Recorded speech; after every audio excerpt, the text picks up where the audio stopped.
Every aspect of our lives has been reshaped by technology, from the way we get around, the way we seek information, and the way we communicate. It's easy to think that if only our technology advances enough, we'll finally be satisfied. The fact is, we remain shackled by our primitive Darwinian brains.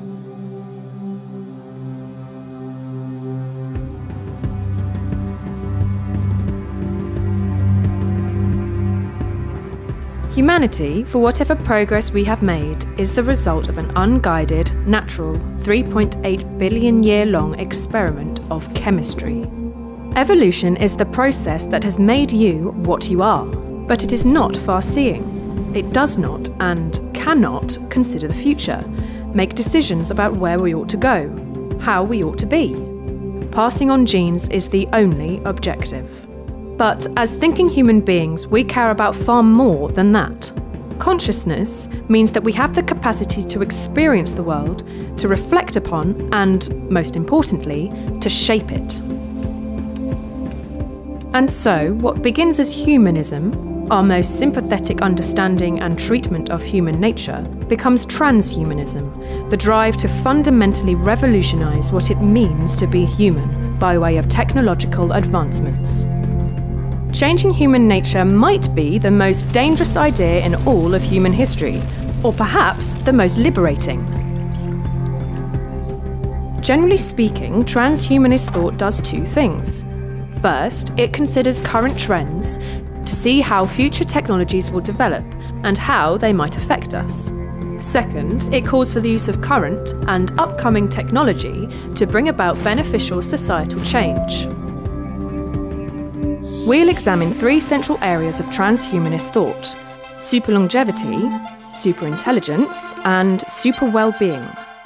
Dubbed the three supers because of their extraordinary transformative potential. So let's begin with a thought experiment to get your intuitions flowing. Consider this. An evil organisation creates an airborne virus. It infects you and the entire human race. As a result, 100,000 people are dying every day. Within 30 years, 1 in 7, 1 billion people, will have died because of the virus. Now, how much money should world leaders put into research to develop an antidote? How high on a list of global priorities would you rate this?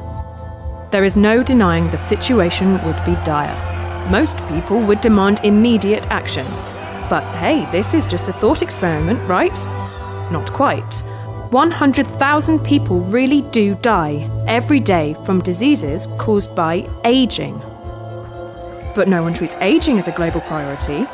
So what explains this double standard? Are we simply resigned to death by aging? Aubrey de Grey, an expert in research on aging, argues that our priorities are fundamentally skewed and that we must start thinking seriously about preventing the huge number of deaths due to aging, the greatest cause of fatal diseases in the Western world. The goal of this strand of transhumanism is superlongevity. Today, we have the minds and the equipment to begin developing technologies to combat aging. Unfortunately, we lack the will and the financial support to do so.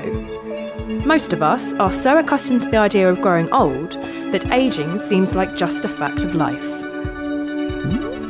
If modern medicine is supposed to keep us alive and healthy for as long as possible, then the anti-aging movement takes medicine to its logical conclusion. It's what happens when as long as possible means as long as we want. But what would a world without aging look like? How would we manage the huge population growth? And who would own the technologies that make it possible? These are huge questions, but we only have time to raise them. We'll investigate them in depth in future videos. Let's move on to the next area of transhumanist thinking. Every year, computers are getting more powerful. What used to fill up a room now fits in our pockets. More crucially, the time it takes for computer power to double is also getting shorter. At the outset of computing, the doubling process took 18 months, and this interval appears to be getting smaller. Plot this on a graph, and it's not a straight line, but an exponential upward curve. We need only project into the future to see that there is a point at which this line is practically vertical, a moment in human history referred to as the technological singularity. The futurist thinker Ray Kurzweil postulates that as these technologies develop, we will likely edit our bodies in order to integrate with computers more and more. This concept should be familiar. We're already in a symbiotic relationship with technology. You can send your thoughts at incredible speeds to recipients on the other side of the planet, find your precise location using satellites, and access the world's repository of recorded human knowledge with the device you carry with you at all times. And all of this was unthinkable 20 years ago. Out of this predicted computer capability explosion may eventually come artificial intelligence, a simulated consciousness in silicon. Given the rate at which an AI will be able to improve itself, it will quickly become capable of thought with precision, speed, and intelligence presently inconceivable to the human mind. If Kurzweil is right and we end up integrating ourselves with technology, we could be in private contact with this AI whenever we choose. The result of this is that we effectively merge with this AI and its abilities become our own. This would propel the human race into a period of super-intelligence. But perhaps, as some argue, no non-biological computer could ever become conscious. Or what if, as every other dystopian science fiction plot goes, this AI's goals differ from our own? And what does our increasing reliance on computers mean for our future?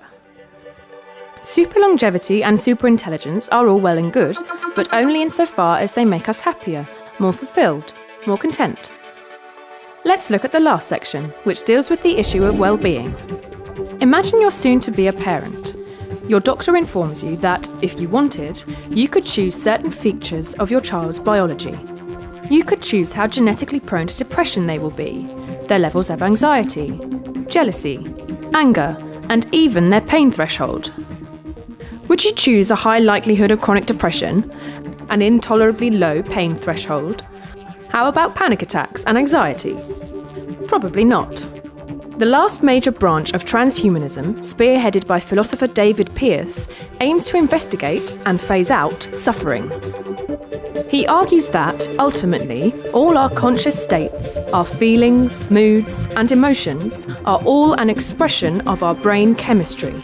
For Pearce, it is clear that natural selection hasn't designed us to be happy, it's designed us to be good at surviving and passing on genes. A species that is permanently anxious and discontented will have a higher motivation to watch out for predators and take precautions for survival. But in today's world, these emotions are vicious. Our biology has barely changed in 200,000 years, which means that whilst culture and society has arguably made progress, we are still those same aggressive, jealous, anxious, savannah-dwelling hunter-gatherers. This is why Pearce argues that if we ever hope to increase the well-being of our species, we will have to edit our genes. Minimizing our suffering, and the suffering of those we care about, is a crucial part of what drives us. Hence, so-called abolitionists argue that we start using modern technologies to do exactly that: minimize and eventually abolish suffering, ushering in an era of so-called super well-being. At present, every child is a roll of the genetic dice. Pearce argues that the least we can do is load the dice in our favour to create happier, healthier, longer-living humans. But might our compassion, curiosity, and pursuit of knowledge become secondary to our hedonism? If we're all content, why visit the stars? And isn't suffering sometimes a good thing? These are the three key areas of transhumanist thought, and we've only begun to scratch the surface. The three supers, superlongevity, superintelligence, and super well-being, might radically change human history if, or when, they are realised. One of the main issues facing transhumanist ideals is that they are seen as far-fetched, or perceived as just science fiction. But this is a big mistake. We are already transhuman. We're living longer, integrating more with technology, and emphasising quality of life. We're in the process of redesigning what it is to be human, only the effects are still so subtle and so slow that it doesn't look like much. But these changes will come faster and faster, and it's only wise to be an active, informed participant in the next stage of human development.